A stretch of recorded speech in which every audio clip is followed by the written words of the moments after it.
যদি সৰ্বানন্দ সোণোৱাল, হিমন্ত বিশ্ব শৰ্মা, প্ৰমোদ বড়ো, অতুল বৰা, কেশৱ মহন্ত একত্ৰিত হয়, এই প্ৰশ্নটো তেতিয়া আপোনালোকে নকৰে।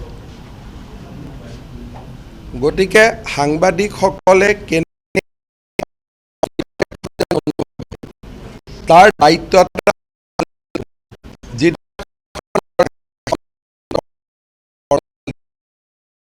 ইউজি ব্ৰহ্ম একত্ৰিত হওঁ, তেতিয়াতো আপোনালোকে প্ৰশ্নটো ক'তোৱে নকৰে।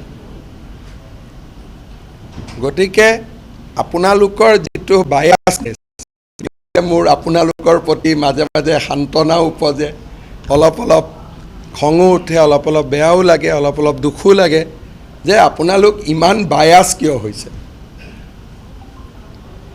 আৰু এই যিকেইজন মানুহ লগ লাগিছে তেওঁলোকে কিমানবাৰ হাৰিব লাগে। আৰু মইতো বাৰে বাৰে আপোনালোকক দেখুৱাই দিলোঁ যে এইবিলাক কোনো হিৰো নহয়। প্ৰথমতে বিধানসভাত হৰুৱালোঁ, লোকসভাত হৰুৱালোঁ, পঞ্চায়তত হৰুৱালোঁ, এতিয়াও আপোনালোকৰ মায়ামোহ শেষে হোৱা নাই। গতিকে 26ত ভাল কৰি হাৰিলে মই আশা কৰোঁ যে আপোনালোকৰ মায়ামোহটো পাৰ্মানেণ্টলি নোহোৱা হ'ব। 21তো কোনেও ভুল কৰা নাই। 21ত যেতিয়া হাগ্ৰামা মহিলাৰী, বদৰুদ্দিন আজমল, ৰিপুণ বা এই গোটেইবোৰ একলগ হৈছিল, আপোনালোকে কিমান তালাফাল লগাইছিলে।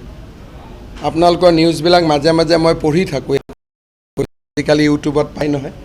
গতিকে মই মাজে মাজে এই নিউজবিলাক উলিয়াই পঢ়ি থাকোঁ। গতিকে আপোনালোকে নিজৰ 21ত কৰা নিউজবিলাক পঢ়িবচোন, যে বিজেপি গ'লেই আৰু নায়েই, কৰিছিল নাই। 21ৰ নিউজবিলাক আপোনালোকে অলপ উলিয়াই চাবচোন।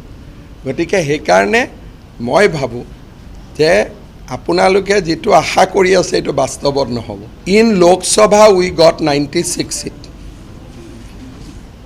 and I believe that as we are starting a new wave of welfare scheme from August, which will continue to the February, the result can be any numbers, because there will be unprecedented welfare scheme which we are going to roll out right from 16 August, and I can feel the vibes.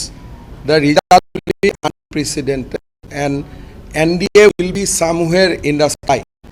There will be no impact about there is already, you have seen the same people in last 3 election. You have seen 2021 assembly. Thereafter you have seen municipality. Thereafter you have seen panchayat. Thereafter you have seen Lok Sabha. You have seen Karbi election. You have seen Dimasa election. You are going to see BTC election.